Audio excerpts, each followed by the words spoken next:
Assalamualaikum warahmatullahi wabarakatuh. Berjumpa kembali dengan saya, Bunda Awa. Baik, kali ini saya akan bercerita sedikit sejarah tentang Sunan Gresik. Sunan Gresik merupakan pemimpin dari para wali songo ya. Jadi Wali Songo itu pemimpinnya adalah Sunan Gresik. Karena Sunan Gresik ini merupakan generasi pertama yang menyebarkan agama Islam di tanah Jawa. Nah, Sunan Gresik ini lahir sekitar tahun 1350-an di Cempa yang sekarang Vietnam. Namun ada juga yang menyebutkan tempat lahirnya Sunan Gresik itu di Samarkand, Asia Tengah ya, dan ada versi lagi yang menyebutkan Sunan Gresik lahir di Iran ya.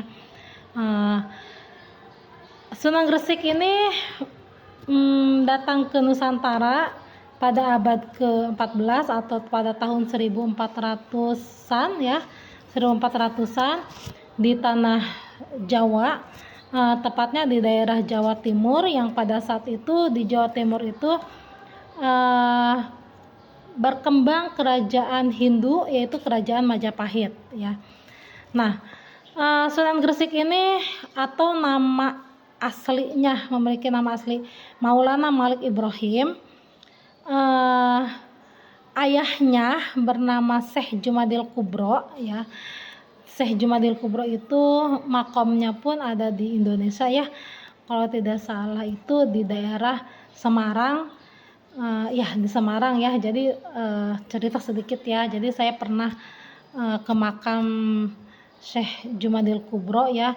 Kalau dari tol ya, di kota Semarang itu keluar tol ya, entah itu tol apa namanya saya nggak tahu ya, kurang hafal, karena pada saat itu jam 3 pagi saya dengan rombongan berziarah ke makom Syekh Jumadil Kubro. Itu turun atau keluar dari tol di kota Semarang, itu percis keluar tol itu di sebelah kiri itu ada masjid ya, dan di dalamnya itu ada makam Syekh Jumadil Kubro ya.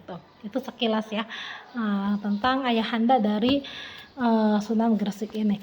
Nah, Sunan Gresik ini diceritakan ya merupakan keturunan ke-22 dari Nabi Muhammad Shallallahu Alaihi Wasallam. Nah, Sunan Gresik merupakan wali Allah ya, wali Allah yang menyebarkan agama Islam di tanah Jawa.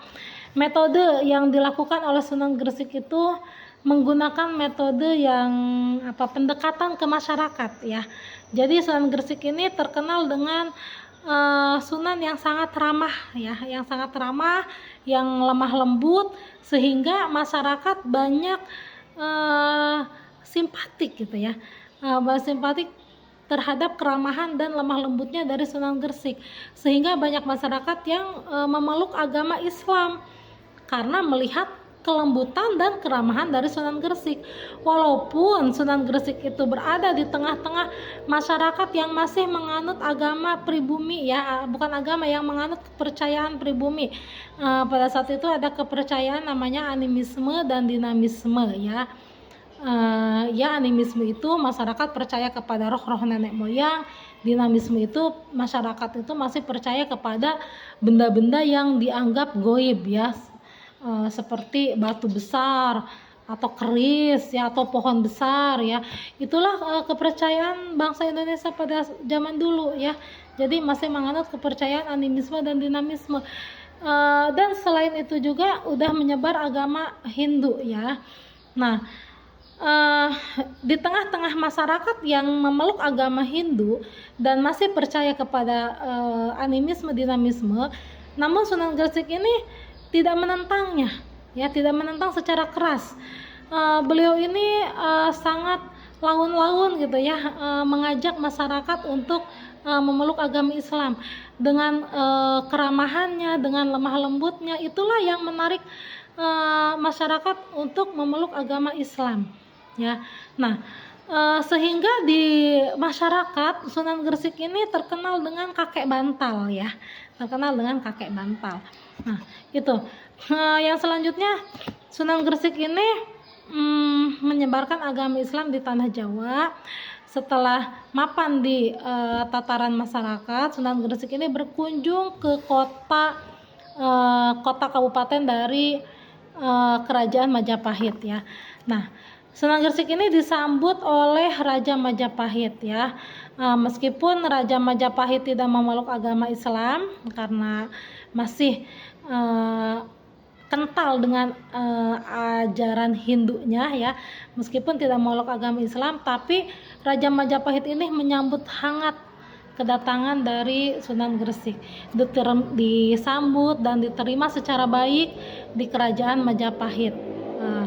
Karena Sunan Gresik ini ya tadi yang saya bilang bahwa orangnya sangat lembut, penuh dengan kasih sayang, terus lagi ramah ya. Bahkan Sunan Gresik ini diberikan sebidang tanah di pesisir kota Gresik ya, di pinggiran ya, di pinggiran kota Gresik itu ada sebidang tanah yang diberikan oleh Raja Majapahit kepada Sunan Gresik, dan sebidang tanah itulah yang sekarang menjadi desa Gapura ya, desa Gapura yang berada di Kabupaten Gresik, Jawa Timur. Nah, di desa Gapura itulah Sunan Gresik wafat dan dimakamkan pada tahun 1419 Hijriah atau 1419 Masehi atau 822 Hijriah ya. Itu tahun wafat dari Sunan Gresik dan dimakamkan di sebuah desa yang bernama Desa Gapura, Kabupaten Gresik. Dan Desa Gapura itu awalnya sebidang tanah yang diberikan oleh Raja Majapahit pada saat itu. Baik, jadi Sunan Gresik itu dalam menyebarkan agama Islamnya tadi ya, dengan sifatnya yang ramah, tamah, lemah lembut. Juga Sunan Gresik ini mendirikan beberapa pesantren dan masjid Gresik yang terkenal ya, masjid Gresik, dan mendirikan pesantren-pesantren untuk mencetak generasi-generasi penerus yang menyebarkan ajaran agama Islam ya. Itu jadi bisa saya simpulkan bahwa Sunan Gresik merupakan wali Allah, salah satu anggota dari Wali Songo yang pertama ya, yang senior ya, karena generasi pertama yang menyebarkan agama Islam di tanah Jawa ya, itu Sunan Gresik ya. Nah, Sunan Gresik ini berasal dari Cempa ya, Kamboja atau sekarang Vietnam ya. Nah, lahirnya ada yang menyebutkan di Vietnam, ada yang menyebutkan di Samarkand ya. Nah, datang ke Indonesia itu pada abad ke-14 dan menyebarkan agama Islam di tanah Jawa, tepatnya di kota Gresik, Jawa Timur ya. Maka dari itu bisa kita ambil hikmahnya di sini bahwa dalam menyebarkan hal kebaikan kita juga tidak perlu menggunakan kekerasan ya, seperti Sunan Gresik menyebarkan kebaikan, menyebarkan ajaran agama Islam yang penuh dengan hal-hal kebaikan, menggunakan metodenya pendekatan kepada masyarakat, sehingga Sunan Gresik ini diterima baik oleh masyarakat yang notabene-nya pada saat itu masih memiliki kepercayaan animisme, dinamisme, dan masih beragama Hindu ya. Cukup sekian sejarah singkat tentang Sunan Gresik atau Maulana Malik Ibrahim atau Syekh Maghribi. Kurang lebihnya saya mohon maaf.